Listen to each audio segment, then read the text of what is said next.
binatawan si Jesus ng parusang kamatayan. Salamat sa Diyos at inalis na ang parusang kamatayan sa ating batas sa Pilipinas. Totoo naman kasi na madalas magamit ang batas laban sa mga taong wala namang kasalanan pero gusto lang gipitin ng mga nasa kapangyarihan. Hindi ko na kailangang magbigay ng mga halimbawa, alam ninyo. At hindi naman totoo na epektibo ang parusang ito bilang paraan ng pagsubil o pagsupil ng kriminalidad sa ating lipunan. Mas delikado nga sa lipunan kapag ang mismong mga alagad ng batas ang nagiging instrumento ng kriminalidad, lalo na kapag lumakas ang loob nila na abusuhin ang kapangyarihan kapag sa tingin nila ay hindi sila mapapanagot ng batas.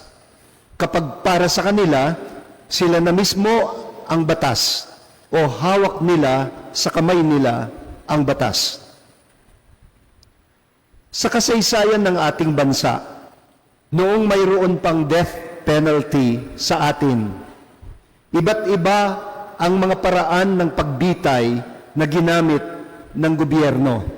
Noong panahon ng gobyernong kolonyal ng Espanya, garote ang paraan ng pagbitay katulad ng ginawa sa tatlong pari na sina Padre Gomez, Burgos at Zamora, kilala natin bilang Gomburza. At firing squad naman tulad ng ginawa sa ating pambansang bayaning si Jose Rizal. Noong panahon ng mga Amerikano, pagbibigti ang paraan ng pagbitay o pagparusang kamatayan.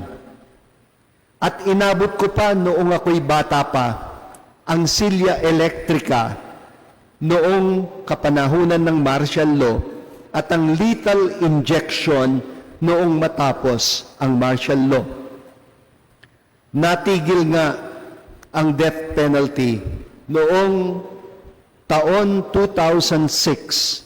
Pero nauso naman ang EJK pagkatapos.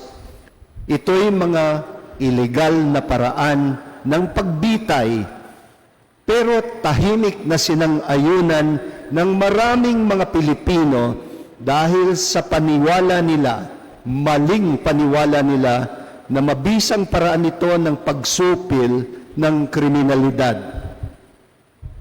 May narinig ako noon na mga kwento ng mga paring nagsilbi bilang chaplain na umaalalay noon sa mga binibitay sa Bilibid Prison.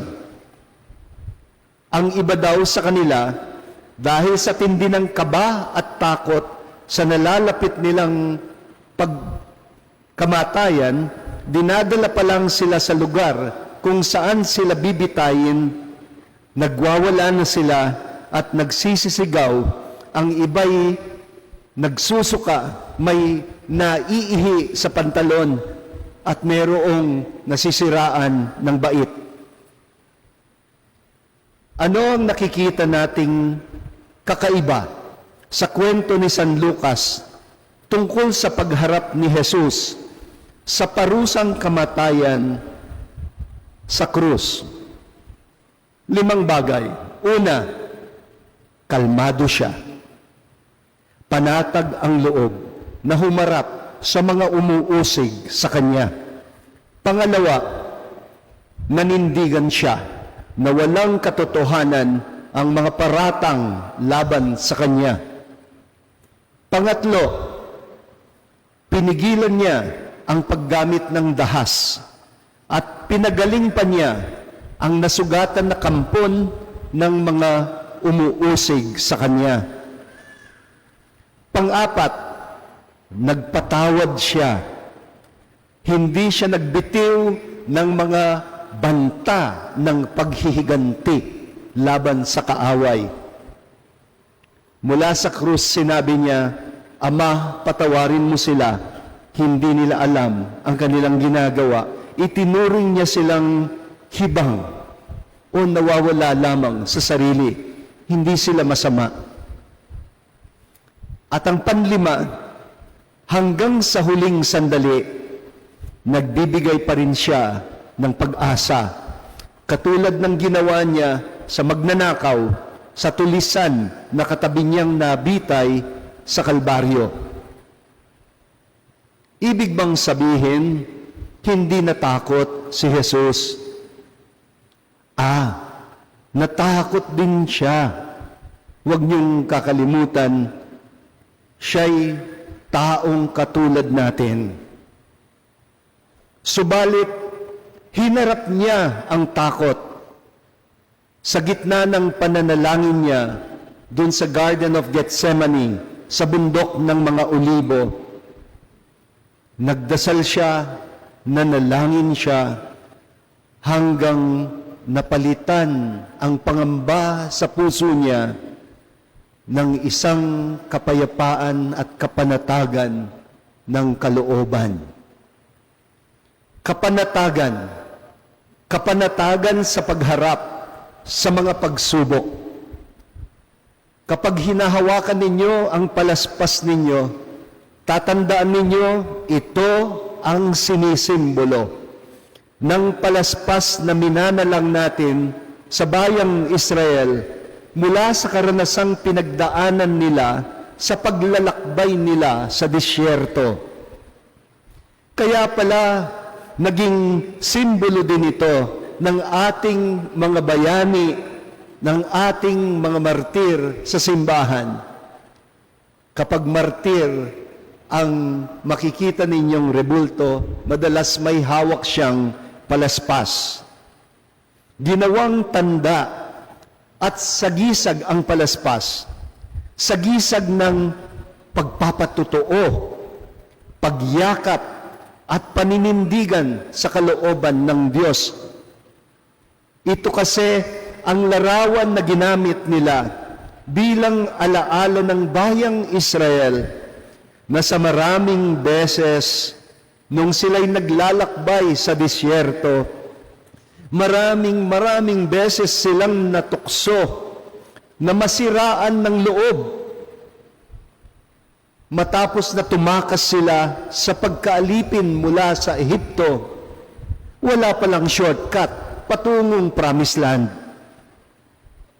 Ang tangan nilang palaspas ay para bang pampalakas loob sa kanila na magpatuloy pa rin sa paglalakbay, na sumulong at huwag umatras, na humarap sa init, sa pagod, sa uhaw, sa gutom, sa dusa at kamatayan, na walang hinahangad sa puso, kundi ang makaabot, ang makapasok sa lupang pangako.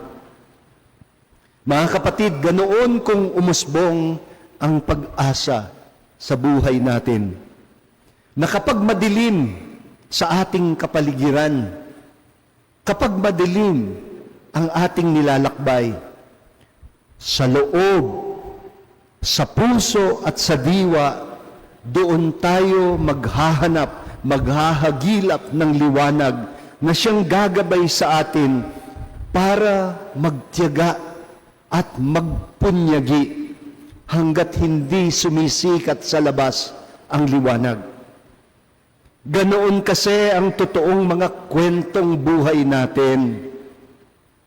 Hindi naman laging matamis o maginhawa o masarap ang mga daranasin ng taong tunay na nagmamahal. Pero pagmamahal pa rin ang magpapalakas sa atin para harapin ang anumang pagsubok, ang pagtitiis, ang pagdurusa ng may katatagan ng loob, ng pananampalataya at tiwala na hindi tayo nag-iisa sa lakbayin.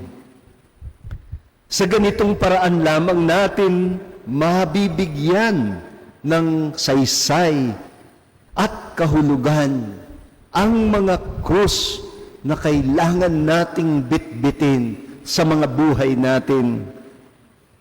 Mas masakit daw ang magdusa kapag hindi natin mabigyan ito ng kahulugan. Ito ang pinakamahalagang aral na kaloob ni Hesukristo sa atin na mga alagad niya.